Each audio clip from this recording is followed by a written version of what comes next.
Selamat sore jemaat dan simpatisan GKI San Francisco. Welcome to our virtual Sunday service. Sebelum kita masuk dalam doa pembukaan, mari kita bersaat teduh sejenak.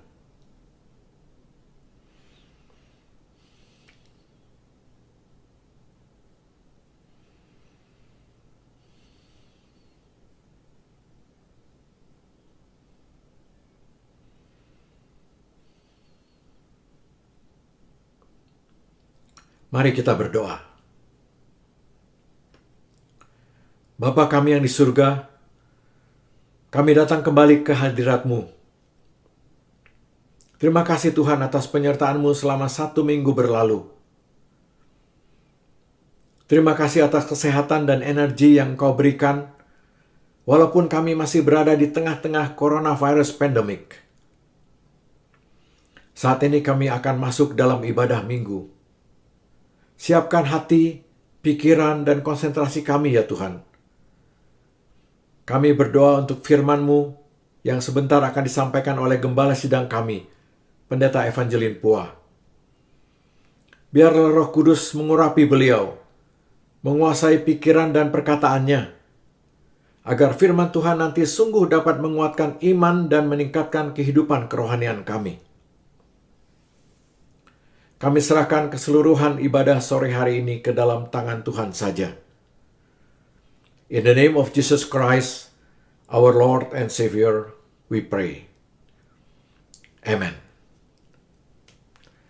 Mari kita bersama-sama menyanyikan lagu pembukaan.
Kebaktian 2 Agustus 2020 ini terjadi karena pertolongan kita adalah di dalam nama Tuhan Allah pencipta langit dan bumi, Tuhan Allah yang setia dengan segala apa yang diperbuatnya, dengan kasih-Nya Ia juga mengasihi seisi dunia. Saudara-saudara, karena itu kasih karunia dan damai sejahtera di dalam Allah Bapa dan Tuhan Yesus Kristus beserta dengan saudara sekalian. Amin.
Saudaraku, dalam Mazmur 17 ayat 1 dan 2 kita mendengar demikian.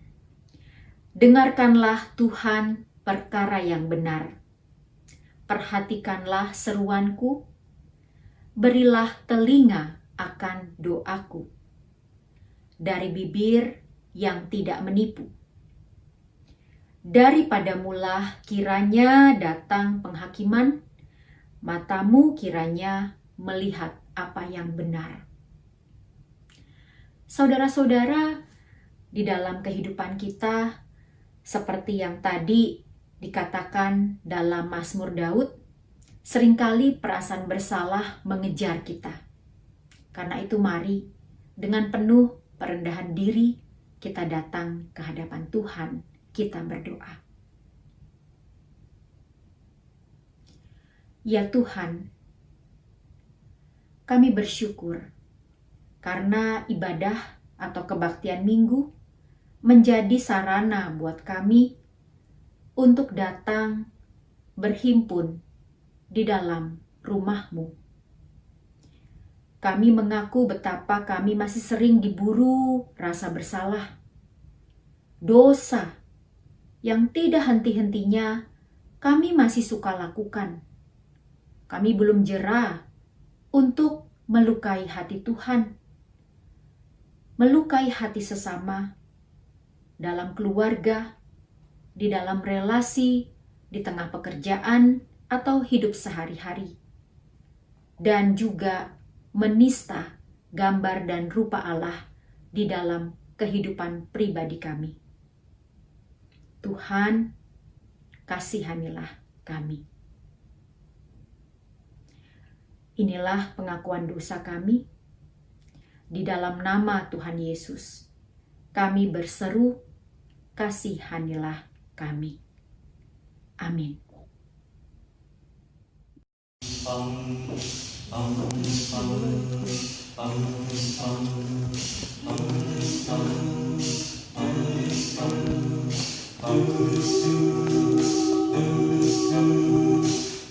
Apakah kau payah mencari-cari?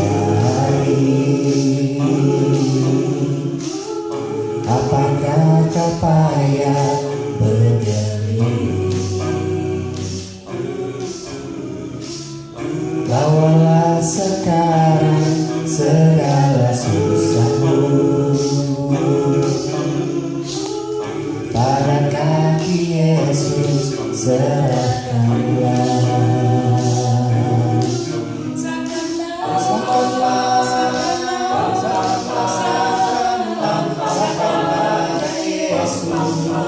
Segala beban yang menimpa hidupmu,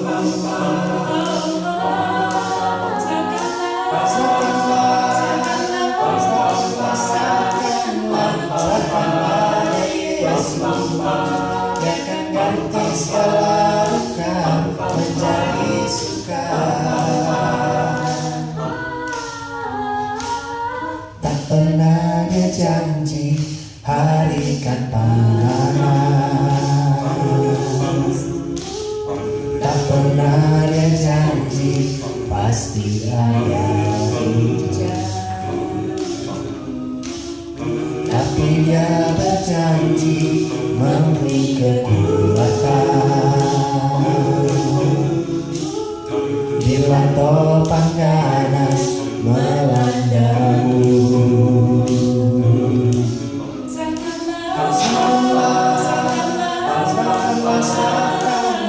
Serahkan pada Yesus segala beban yang menimpa hidupmu. Serahkan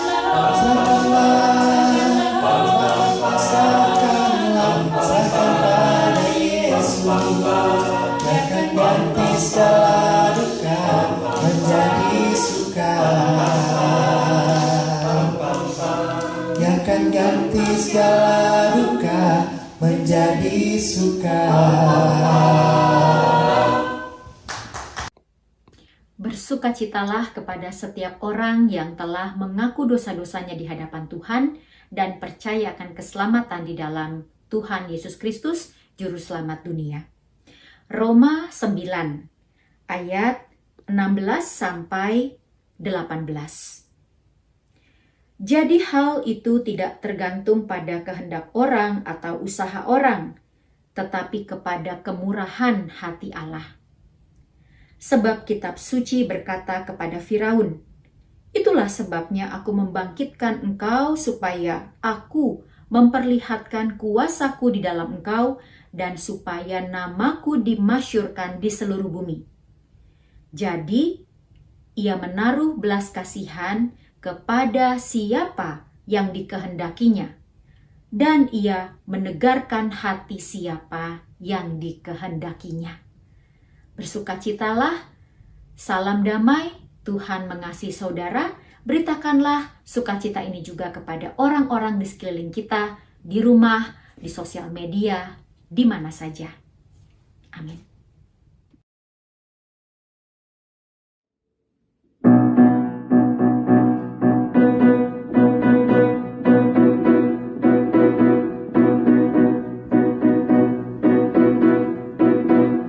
Christ the Lord is risen today. Hallelujah. Earth and heaven in chorus say, hallelujah. Raise your joy and triumph high. Hallelujah. Sing ye heavens and earth reply. Hallelujah.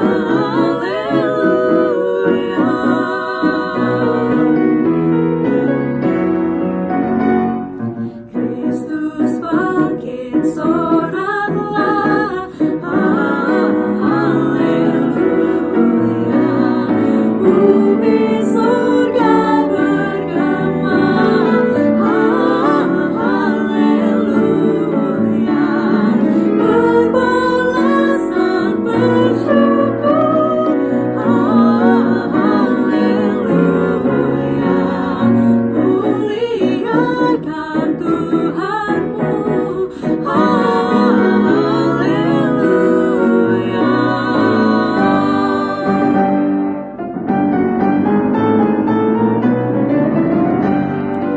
Raja Agung terimalah. Haleluya. Suara puji semesta. Haleluya. Hormat negeri bergembira. Haleluya. Kaulah hidup yang benar.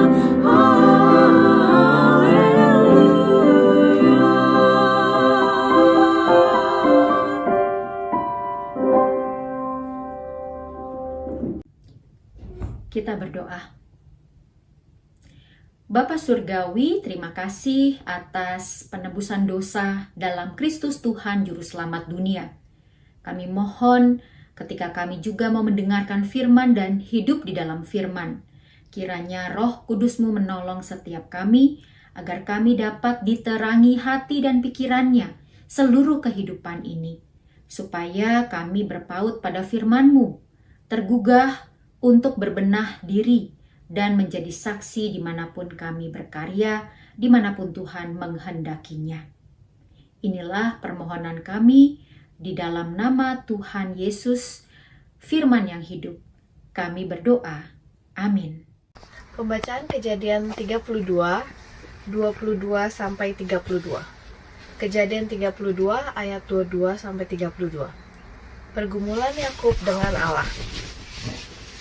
Pada malam itu, Yakub bangun dan ia membawa kedua istrinya, kedua budaknya perempuan dan ke-11 anaknya, dan menyeberang di tempat penyeberangan sungai Yabok. Sesudah ia menyeberangkan mereka, ia menyeberangkan juga segala miliknya. Lalu tinggallah Yakub seorang diri, dan seorang laki-laki bergulat dengan dia, sampai fajar menyingsing. Ketika orang itu melihat bahwa ia tidak dapat mengalahkannya, ia memukul sendi pangkal paha Yakub, sehingga sendi pangkal paha itu terpelocok ketika ia bergulat dengan orang itu. Lalu kata orang itu, "Biarkanlah aku pergi, karena fajar telah menyingsing." Sahut Yakub, "Aku tidak akan membiarkan engkau pergi, jika engkau tidak memberkati aku." Bertanyalah orang itu kepadanya, "Siapakah namamu?" Sahutnya, "Yakub." Lalu kata orang itu, Namamu tidak akan disebutkan lagi Yakub, tetapi Israel, sebab engkau telah bergumul melawan Allah dengan manusia dan engkau menang. Bertanyalah Yakub, katakanlah juga namamu. Tetapi sahutnya, mengapa engkau menanyakan namaku? Lalu diberkatinilah Yakub di situ. Yakub menamai tempat itu Peniel, sebab katanya, aku telah melihat Allah berhadapan muka, tetapi nyawaku tertolong. Lalu tampaklah kepadanya matahari terbit ketika ia telah melewati Peniel, dan Yakub pincang karena pangkal pahanya.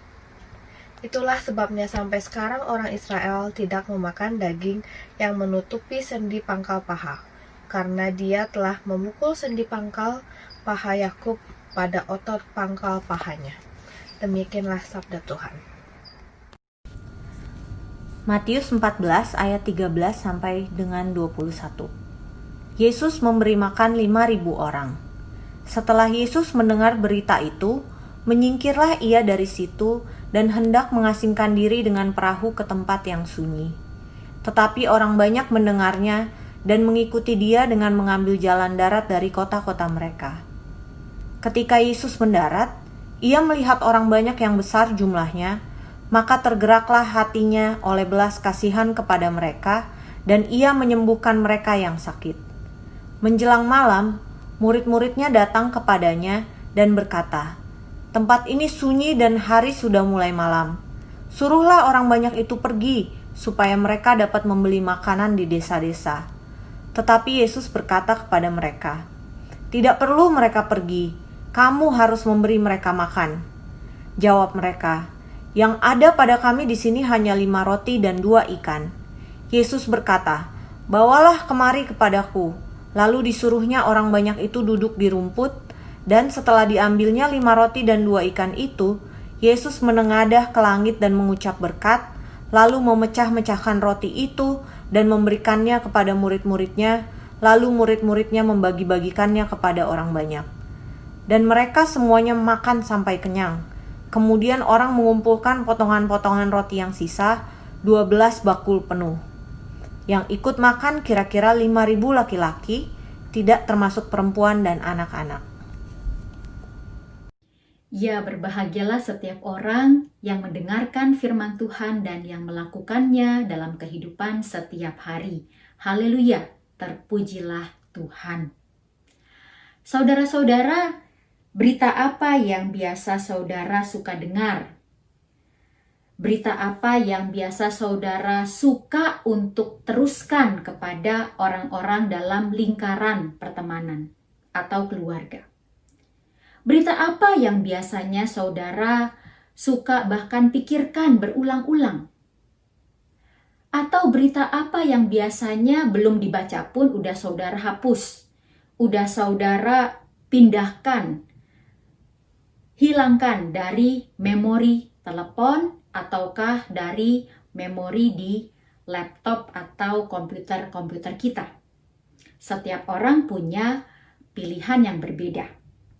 Menarik saudara, bahwa menurut trending topik, ada banyak berita-berita, ada 6 kategori yang orang sukai pada tahun lalu 2019. Soal hidup, well-being, kenyamanan hidup.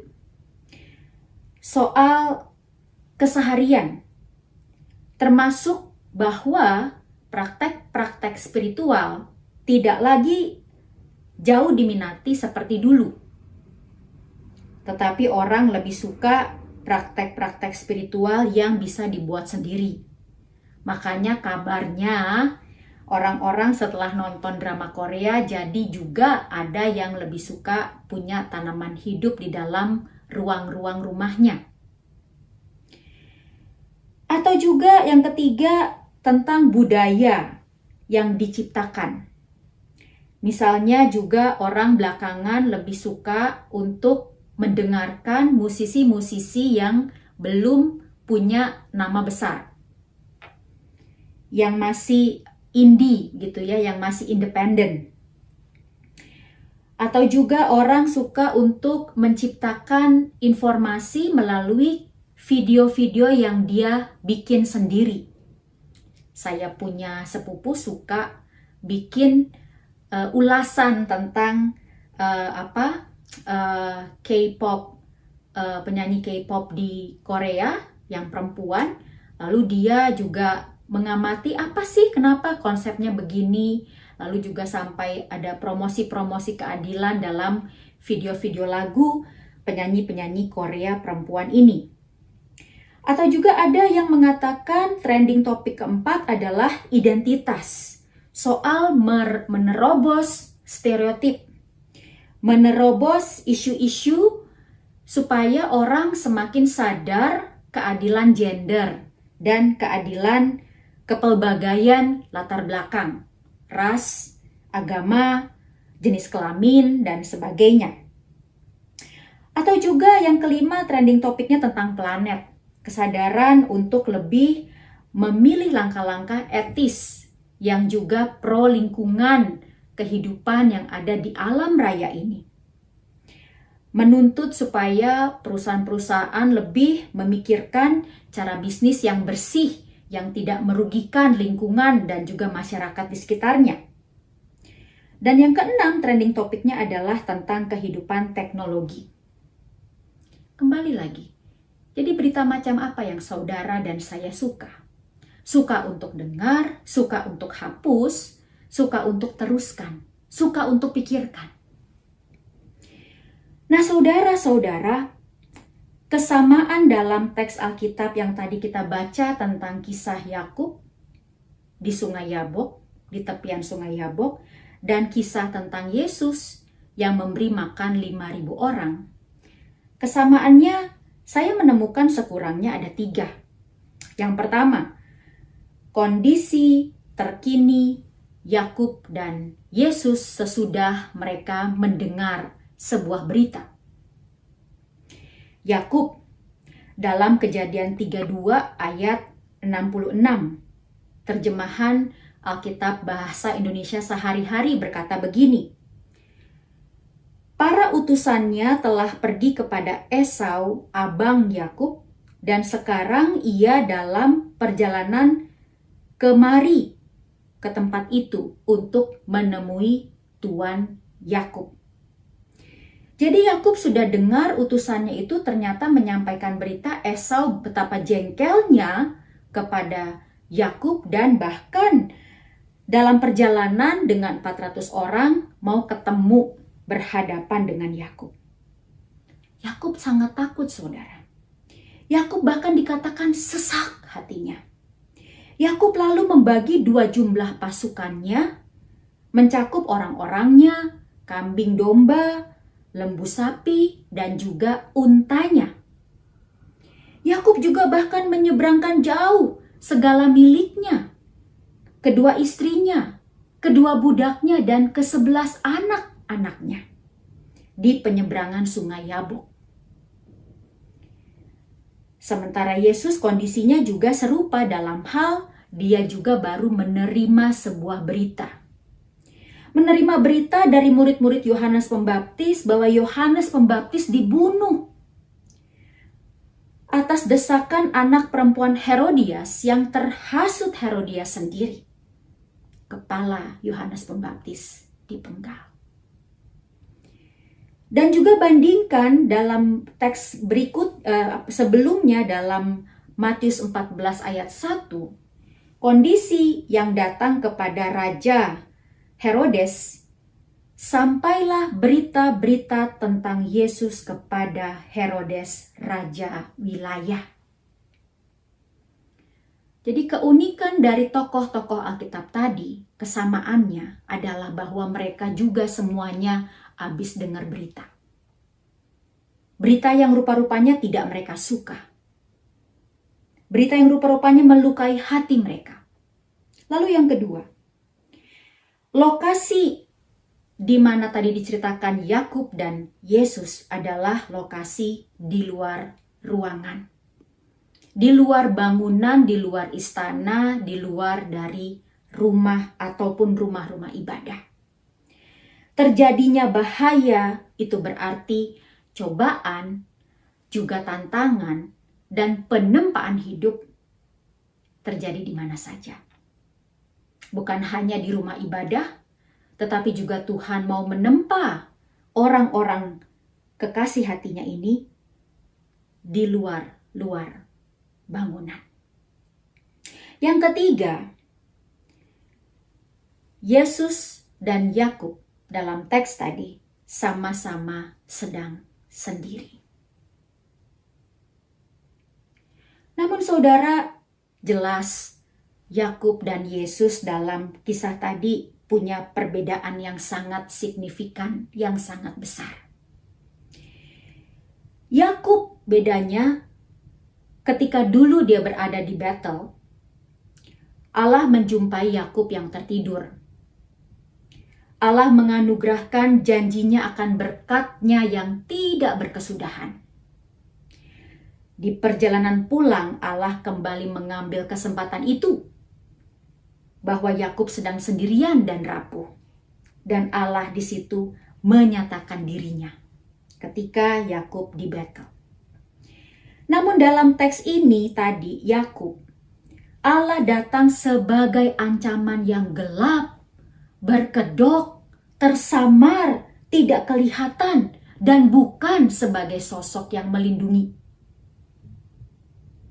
Dan sepanjang Kejadian 25-31 kita tahu betapa berkelak-kelok kehidupan seorang Yakub.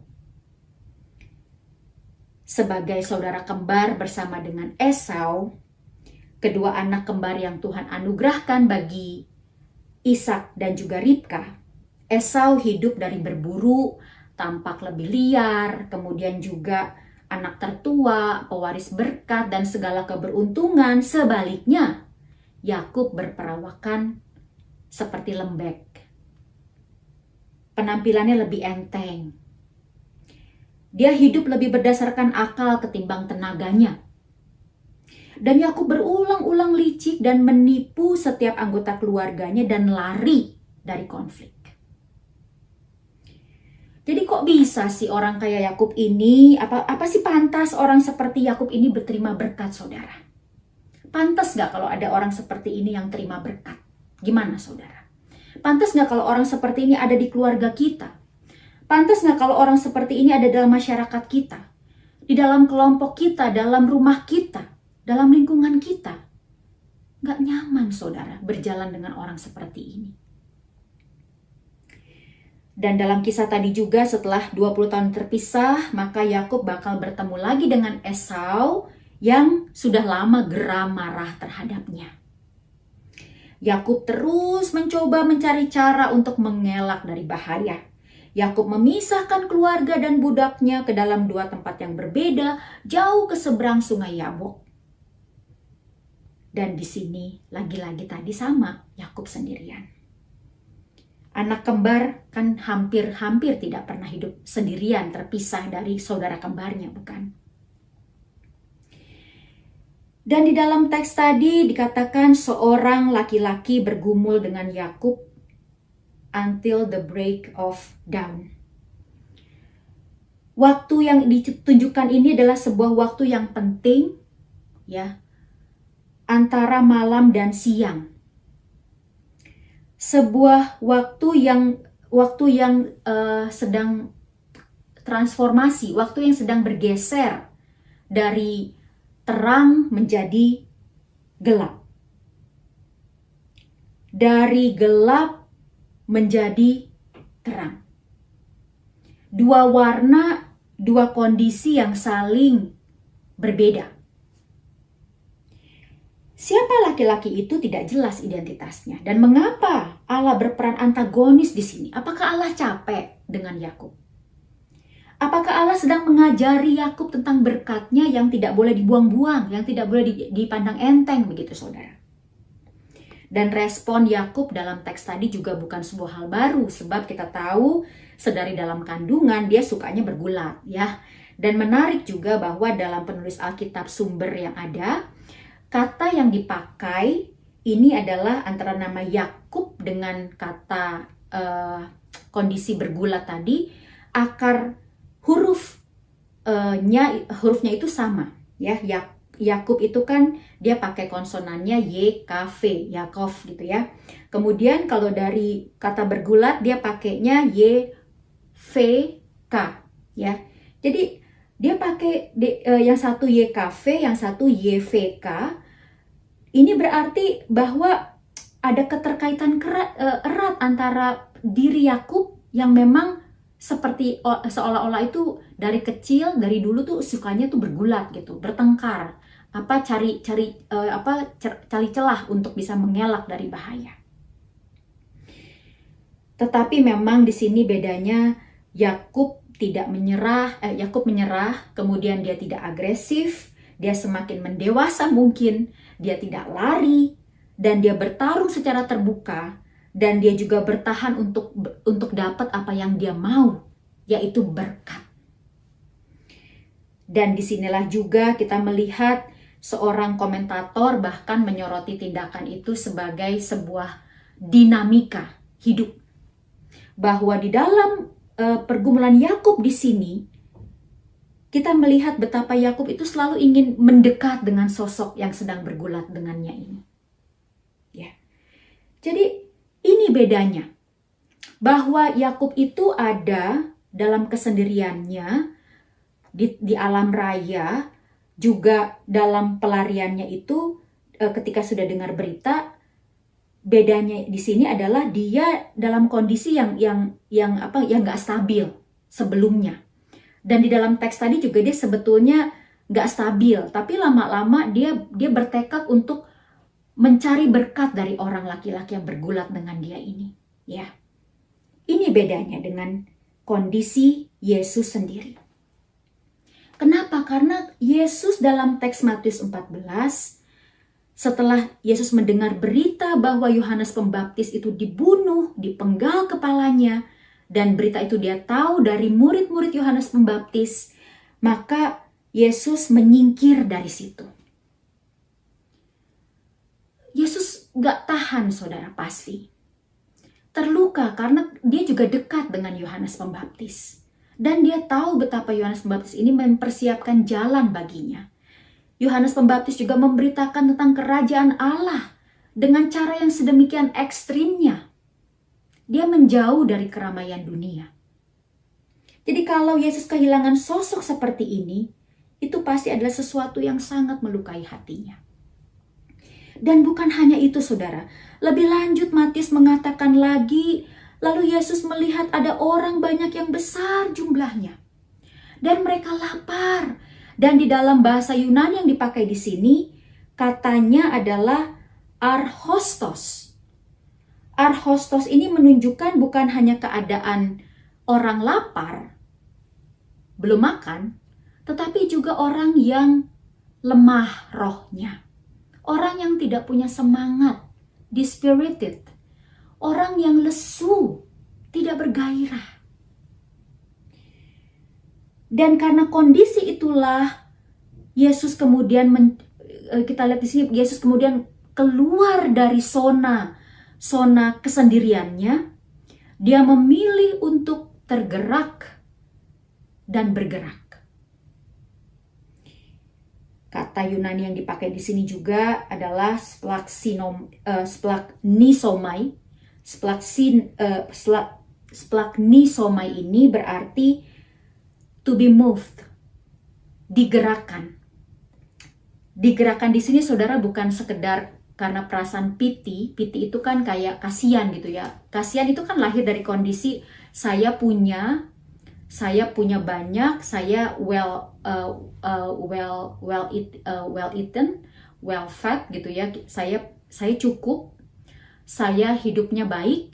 Lalu saya melihat orang yang kurang beruntung, saya kasihan gitu. Itu piti. Tetapi Yesus di sini, belas kasih yang dipakai di sini bukan piti. Tetapi Yesus tergerak untuk bertindak, tergerak untuk bergerak, ya. Dia tergerak untuk bergerak, dan tindakan ini datang dari kejauhan. Jadi bukan hanya karena udah makin dekat baru jadi kasihan, tetapi dari jauh pun dia udah ngelihat, aduh nggak enak nih gitu ya. Dan belum lagi tantangan lainnya adalah orangnya banyak. Ada laki-laki aja tuh yang dewasa ada 5.000 orang. Saudara-saudara, ini angka 5.000 ini adalah sebuah angka yang fantastis. Kalau orang pikirannya itu mau ngebelot, kalau orang pikirannya itu memang otaknya mau cari ribut gitu ya, enak kan punya 5.000 orang lagi lesu. Tinggal didoktrinasi aja, diindoktrinasi, dikasih ajaran, nanti lama-lama diputer deh tuh otaknya supaya ikutin apa yang bos mau. But Jesus chose not to boast around. Yesus memilih untuk tidak menjadi bos, untuk tidak menyetir orang-orang ini untuk bergerak sesuai apa akalnya, tetapi hatinya yang jauh lebih tersentuh secara dalam. Tuhan bukan mendorong 5.000 orang ini untuk memberontak melawan Herodes, tetapi Tuhan mendorong murid-muridnya untuk memberikan orang-orang ini makan dahulu. Saudara-saudara, luar biasa Tuhan Yesus kita. Ada banyak peluang yang bisa dia lakukan untuk bisa menerapkan gagasannya, untuk bisa membalaskan dendamnya, untuk bisa menggerakkan orang-orang supaya favorit terhadap dirinya. Tetapi itu tidak Yesus pilih. Karena ada hal yang jauh lebih mendasar yang Yesus lihat pada 5.000 orang ini. Bahwa mereka adalah orang-orang yang harus berlanjut, berdiri, dan terus hidup dalam kemurahan kerajaan Allah. Dan sikap Yesus sangat jelas berbeda dengan sikap para murid. Dalam bahasa Matius, saudara, sikap para murid masih digambarkan halus ya. Mereka masih bilang jadi gimana gitu ya. Tapi kalau dalam bahasanya kitab Markus kan memang menjelaskan gambar murid-murid itu sebagai gerombolan yang konyol gitu loh. Gak ngerti-ngerti juga terhadap apa yang Yesus ajarkan selama hidupnya. Karena Markus 6 ayat 37 juga mengatakan begini, jadi haruskah kami membeli roti seharga 200 dinar untuk memberi mereka makan? Jadi ada skeptis di situ, ada nada sarkastis di situ, ada nada yang nyindir di situ ya. Tapi bukan itu yang Yesus mau. Yesus mau murid-muridnya belajar untuk tidak sinis dan berpihak untuk menerapkan belas kasih Allah yang luar biasa besar dan sangat membelai kehidupan, mengenyangkan orang-orang sebanyak 5.000 laki-laki dewasa ini dan perempuan dan anak-anak. Dan inilah juga yang Yesus kembali tegaskan. Sambung menyambung dengan tadi gambar Allah dalam cerita Yakub. Allah memang kecewa pada Yakub. Tetapi Allah tidak berhenti. Allah tidak lelah untuk terus membentuk, menempa Yakub menjadi seperti orang yang layak menerima janji-janji Tuhan. Karena Tuhan sudah mengatakan janjinya. Inilah juga saudara yang kiranya menjadi kekuatan kepada setiap kita. Ketika kita menerima segala berita yang ada dalam kehidupan kita setiap hari. Kalaupun memang berita tentang COVID itu udah membuat kita muak, belum baca juga udah kita hapus gitu ya. Tetapi juga Tuhan mau supaya kita terus-menerus mengasah hati kita. Karena jangan-jangan dalam setiap teks, dalam setiap berita, dalam setiap kondisi yang kita lihat setiap hari, di situ juga Tuhan mau mendidik kita. Bukan hanya ketika kita di rumah, tetapi juga ketika kita keluar rumah. Ketika kita di dalam gedung gereja, dan ketika kita beribadah di luar gedung gereja. Karena alam raya sendiri adalah tempat Allah bertahta dan menandakan kemahakuasaannya. Saudara-saudara, pada tanggal 17 Juli 2020 yang baru saja berlalu, Amerika Serikat kehilangan dua tokoh besar. Dua tokoh besar dalam gerakan masyarakat atau yang dikenal sebagai civil rights icon. Kedua tokoh ini turut terinspirasi Martin Luther King Jr. John Lewis, yang dalam salah satu catatannya berjudul Walking with the Wind, berjalan dengan angin, tahun 1998, menuliskan, "To this day I owe more of myself to him than anyone I have ever known." John Lewis begitu terkesan dalam dengan pengorbanan dan juga pengajaran Martin Luther King Jr. Dan sepanjang hidupnya, John Lewis terus berusaha berpihak kepada keadilan, termasuk kekerasan senjata atau gun violence, dan juga ia mengatakan ada 3 iblis yang mesti terus dilawan: rasisme, keadilan, dan juga militerisme. Dan dalam salah satu wawancara media, dikatakan oleh John Lewis ini, "Sometimes you have to find a way to make a way out of no way. Sometimes you have to find a way to get in trouble, good trouble, necessary trouble, and that's what we did." Kadang-kadang engkau mesti menemukan cara untuk membuat cara itu berhasil dari yang tidak berhasil. Kadang-kadang kau mesti menemukan cara supaya terlibat dalam masalah. Masalah yang baik. Masalah yang penting. Dan itu yang kami lakukan. John Lewis konsistensi untuk belajar taat pada Allah, sehingga ia dikenal sebagai the preaching politician. Politisi yang berkhotbah. Yang kedua, Siti Vivian, yang bertumbuh kuat dalam tradisi gereja baptis. Ia juga dalam hidupnya dulu sempat menciptakan program persiapan kampus bertujuan menolong anak-anak yang dikeluarkan dari sekolah karena melawan rasisme. Program ini kemudian dipakai oleh Badan Pendidikan Amerika Serikat untuk memajukan angka kelulusan siswa sekolah menengah dan kampus di komunitas yang terabaikan. Saudara-saudara, setiap hari kita tahu ada banyak berita. Apakah jalan yang kita tempuh mau seperti Yakub yang belok sana belok sini? Ataukah kita mau juga terus meneladani dengan taat dan setia seperti cara Yesus, yang tetap tidak bisa melepaskan dirinya dari kasihnya untuk memperjuangkan orang-orang yang kehilangan gembalanya, seperti orang banyak pasca pembunuhan Yohanes Pembaptis. Ataukah juga jalan yang radikal seperti John Lewis ataukah Siti Vivian, dimanapun sekarang langkah kita sedang berada.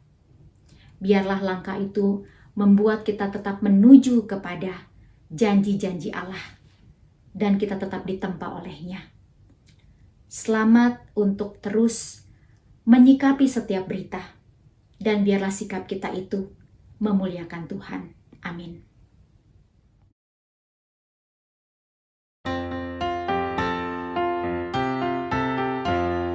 There was a disciple, Jesus had to help him. Simon, Peter, Andrew, James, his brother John, Phil and Thomas, Matthew, Jesus, son of Alphaeus, Simon, Judas, and Bartholomew.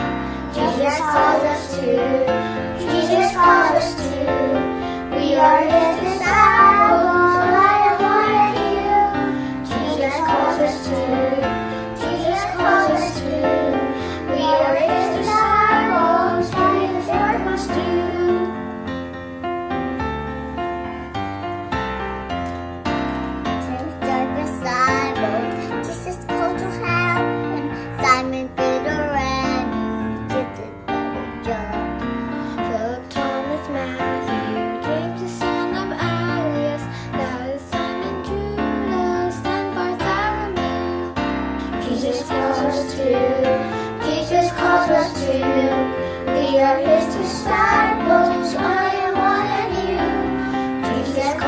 to.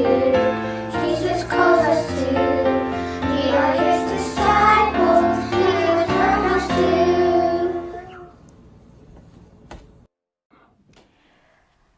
Kita akan melayankan perjamuan kudus. Sakramen ini diperuntukkan bagi setiap saudara yang telah mengaku percaya akan keselamatan di dalam Tuhan Yesus Kristus, Juru Selamat dunia.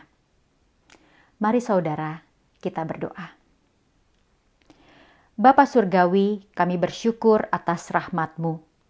Sakramen perjamuan kudus menjadi kekuatan buat kami untuk mengingat bahwa selalu Tuhan setia memelihara seluruh ciptaan Tuhan. Engkau bahkan menebusnya dengan darah-Mu dalam pengorbanan Kristus, Tuhan dan Juru Selamat kami. Layakan kami untuk ambil bagian di undangan perjamuan yang Tuhan sediakan bagi seluruh yang Engkau kasihi. Terima kasih Bapa, di dalam nama Tuhan Yesus kami berdoa. Amin. 1 Korintus 11 ayat 23 sampai dengan 26. Sebab apa yang telah kuteruskan kepadamu telah aku terima dari Tuhan, yaitu bahwa Tuhan Yesus pada malam waktu Ia diserahkan, mengambil roti dan sesudah itu Ia mengucap syukur atasnya. Ia memecah-mecahkannya dan berkata, "Inilah tubuhku yang diserahkan bagi kamu. Perbuatlah ini menjadi peringatan akan aku." Demikian juga Ia mengambil cawan sesudah makan, lalu berkata, "Cawan ini adalah perjanjian baru yang dimeteraikan oleh darahku. Perbuatlah ini setiap kali kamu meminumnya menjadi peringatan akan aku. Sebab setiap kali kamu makan roti ini dan minum cawan ini, kamu memberitakan kematian Tuhan sampai Ia datang."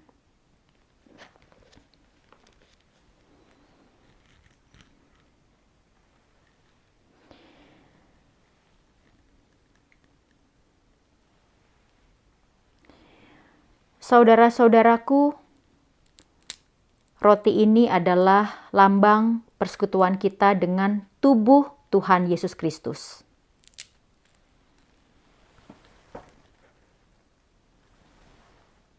Ambillah.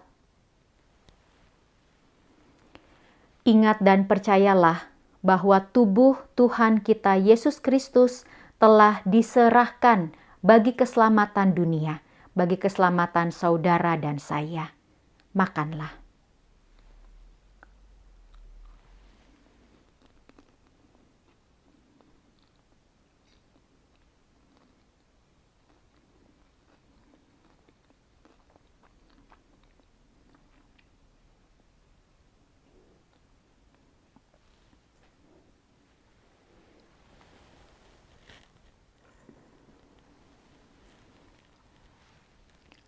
Cawan minuman syukur ini adalah lambang persekutuan kita dengan darah Kristus.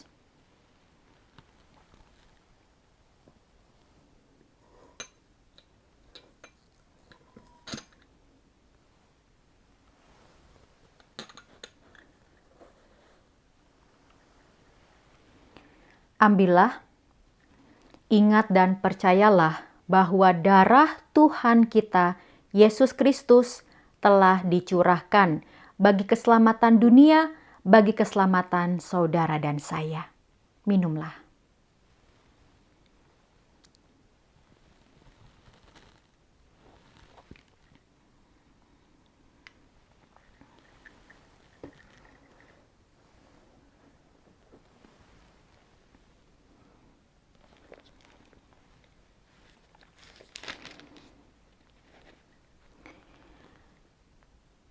Mazmur 18 ayat 3 dan 4.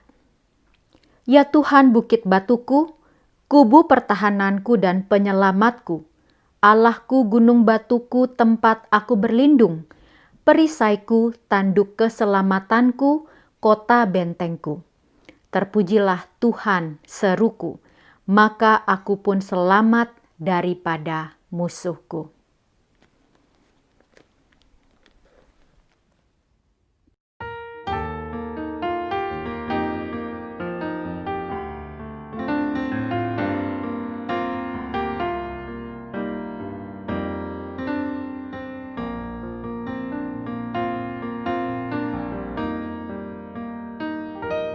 Ku ada sebab anugerah-Mu, ku ada karena kasih-Mu, Tuhan Yesus. Ku berterima kasih buat kasih rahmat-Mu. Terima kasih Yesus, Yesus. Terima kasih, hanya anugerah-Mu buat hidupku sekarang. Ku kan memuji-Mu selamanya.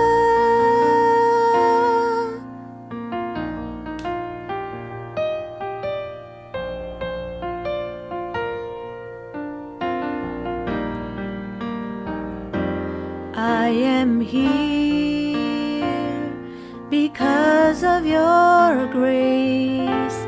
I am here because of your love, Lord Jesus.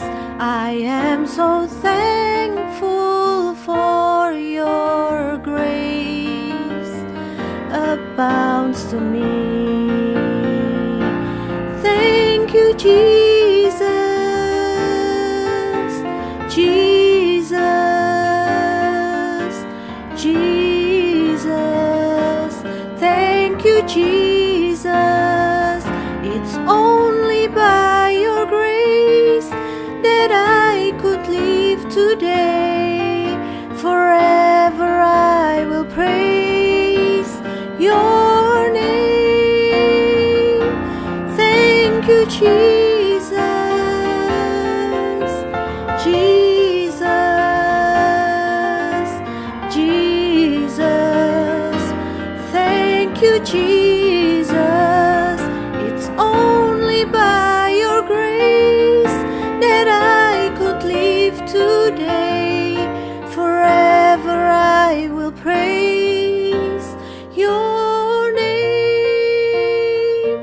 Forever I will praise your name.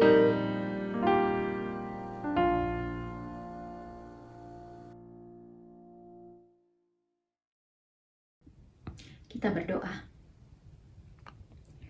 Bapa Surgawi, terima kasih karena sebagai jemaat GKI San Francisco kami bisa bersama-sama belajar kembali tentang bagaimana kehidupan kami untuk tetap berpadanan dan melakukan firman Tuhan.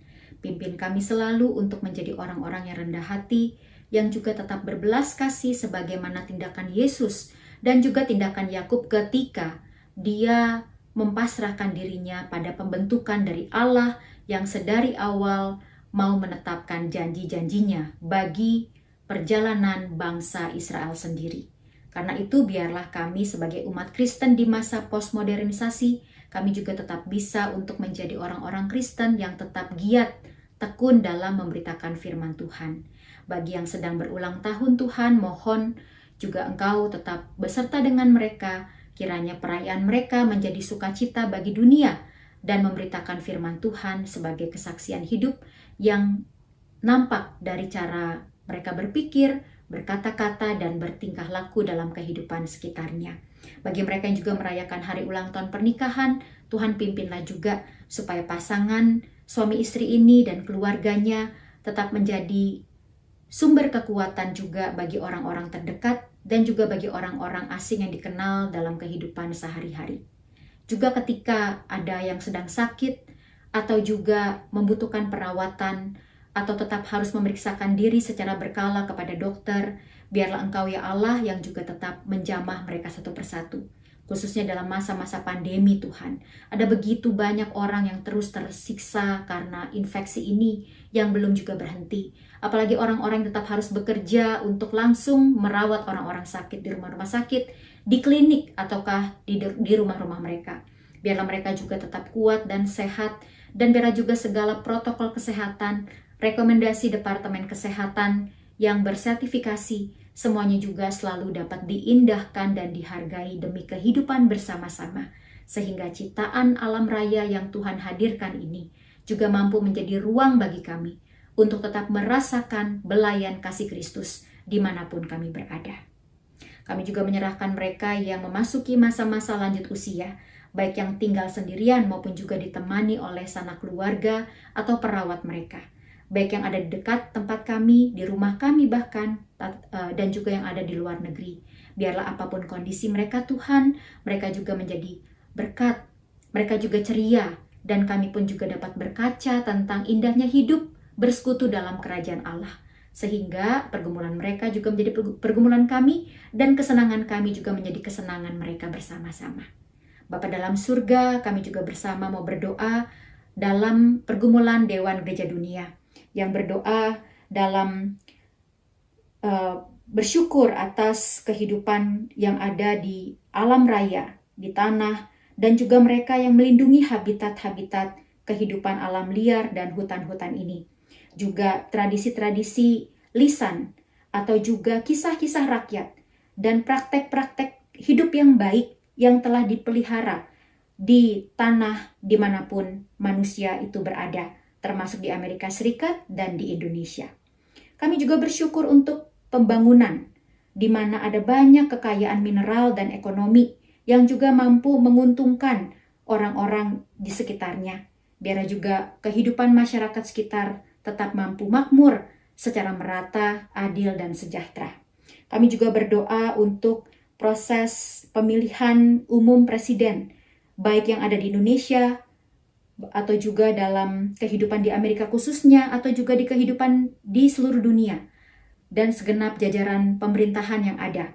Biarlah Tuhan, ketika ada pemilihan-pemilihan politisi seperti ini dan juga pemimpin-pemimpin negara, biarlah setiap masyarakat dapat berpartisipasi dengan adil dan tentram, sehingga hasilnya itu biarlah juga menjadi wajah dari kemuliaan Tuhan yang nyata di muka bumi.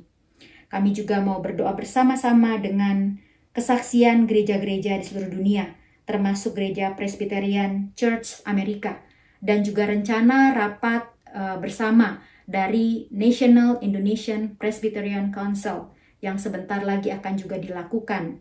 Biarlah Tuhan juga melalui sidang-sidang raya ini, biarlah juga hasil-hasil keputusannya dan prosesnya itu adalah tempat melatih setiap individu untuk merasakan kekayaan ekumenis, berjalan bersama dalam rumah Tuhan, sehingga hasil-hasil keputusan adalah hasil yang dapat dipertanggungjawabkan bagi keadilan dan kesejahteraan semua umat manusia dan seluruh alam raya ciptaan Tuhan. Inilah Bapa doa kami yang terbatas, yang sungguh lemah. Kami mohon Engkau berkenan untuk meluruskannya sesuai dengan kehendak-Mu. Karena itu kami mau berdoa sebagaimana doa yang Tuhan ajarkan kepada kami.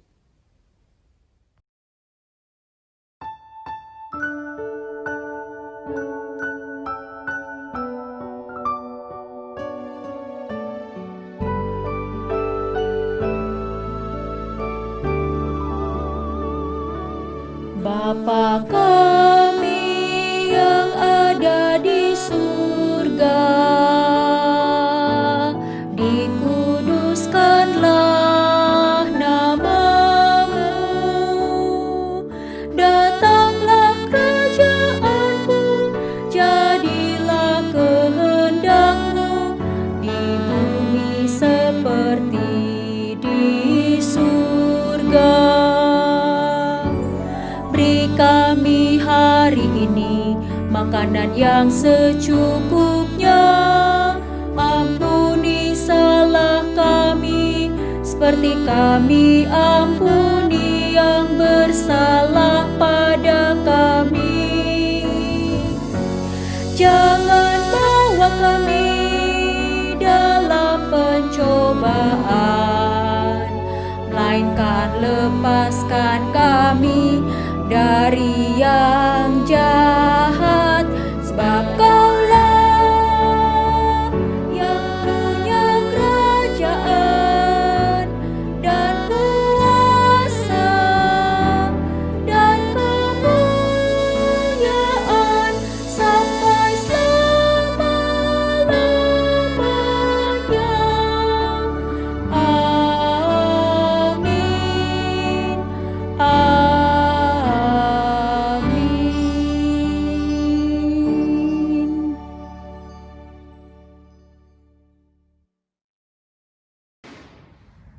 Selamat sore Bapak Ibu, saudara-saudara sekalian.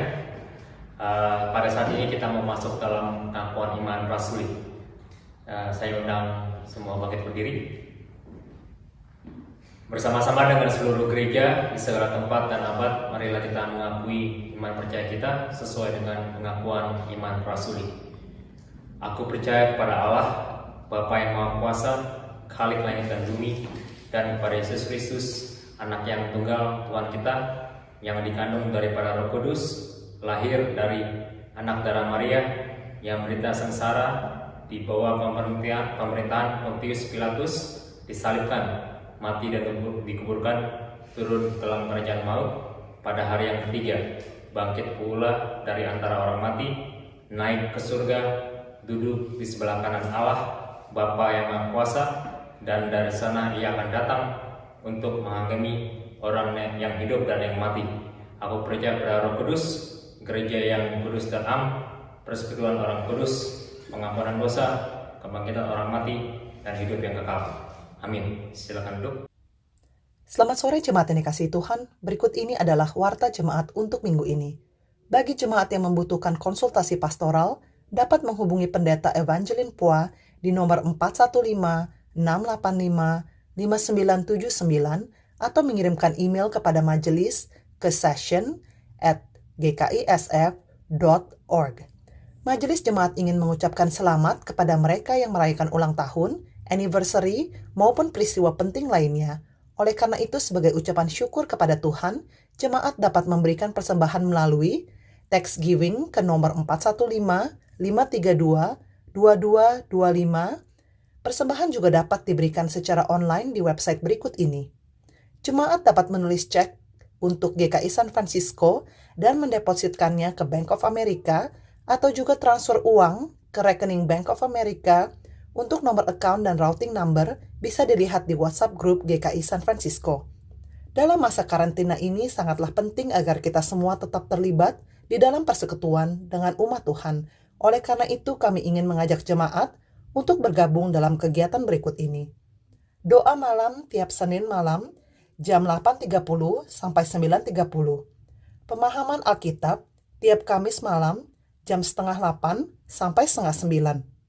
Persekutuan Pemuda Remaja tiap malam hari Sabtu jam 8 sampai dengan jam 9. Bible Story atau persekutuan anak-anak diadakan tiap hari Sabtu pagi jam 11 sampai dengan jam 11:30. Jemaat juga diundang untuk menghadiri virtual social hall setelah ibadah ini selesai. Untuk informasi lebih lengkap mengenai kegiatan berikut ini, dapat dilihat di WhatsApp grup GKI San Francisco. Demikianlah warta minggu ini. Sampai jumpa minggu depan di jam dan channel yang sama. Tetaplah berharap pada Tuhan, stay healthy and safe. Tuhan memberkati.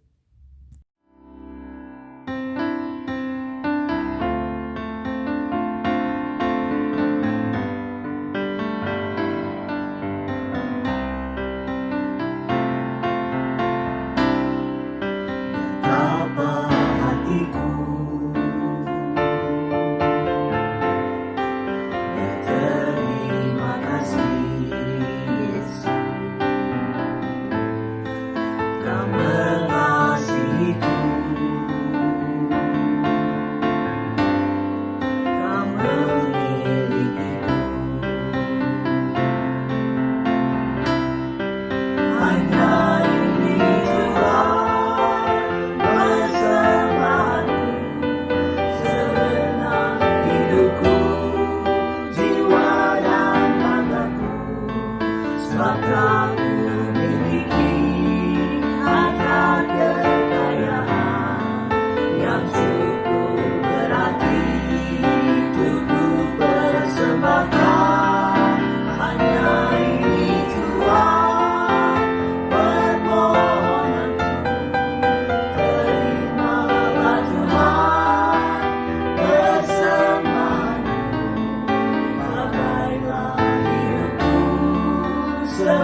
Saudara-saudara, sebagaimana dalam bacaan leksionari tadi, setelah mendengar berita itu, tema kebaktian kita.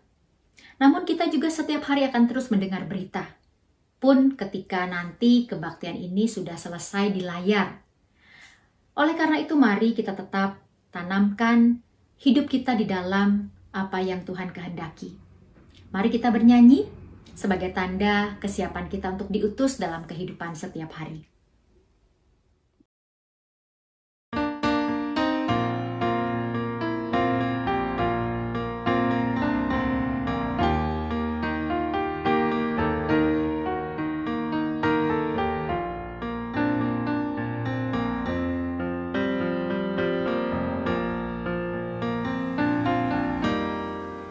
Kau rangkai air mataku jadi permata. Kau ubah kabut hitamku menjadi sutra. Kepahitan, kesukaran kau ubah jadi bintang-bintang. Kau rangkai air mata jadi permata.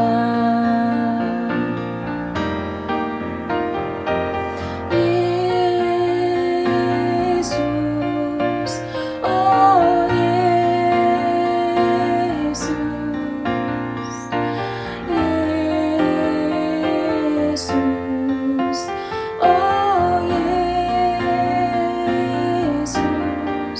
Tak pernah ku punya teman setia seperti Tuhan. Kau rangkai air mata jadi permata.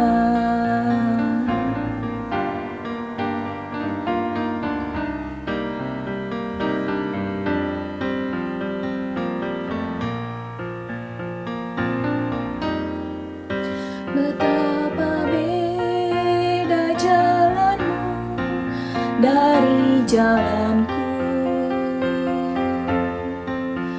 seperti langit dan bumi jaraknya. Tak pernah ku punya teman setia seperti Tuhan. Kau rangkai air mata jadi permata.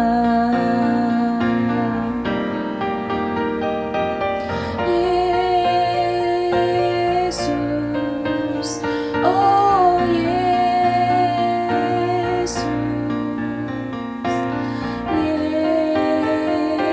Yesus, oh Yesus. Tak pernah ku punya teman setia seperti Tuhan. Kau rangkai air mata jadi permata. Kau rangkai air mata jadi permata.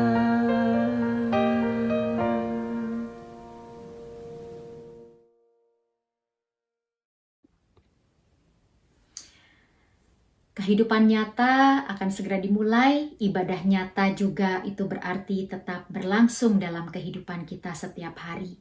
Karena itu arahkanlah hati saudara, tetaplah menjadi saksi Kristus dimanapun saudara berada, kini dan selama-lamanya, dan terimalah berkat Tuhan. Tuhan Allah kiranya senantiasa beserta dengan saudara dalam damai sejahtera, dan kasih Tuhan Yesus Kristus kiranya juga terus memeluk saudara, menguatkan saudara ketika semangat itu mulai melemah, ataupun ketika semangat itu nyata bernyala-nyala. Dan kiranya Roh Kudus juga menguatkan, menghibur saudara, agar saudara juga menjadi saksi Kristus, menguatkan orang-orang yang lemah dan tidak berdaya, dan bahkan tetap memperjuangkan keseimbangan alam raya semesta yang indah yang Tuhan ciptakan ini. Haleluya, amin.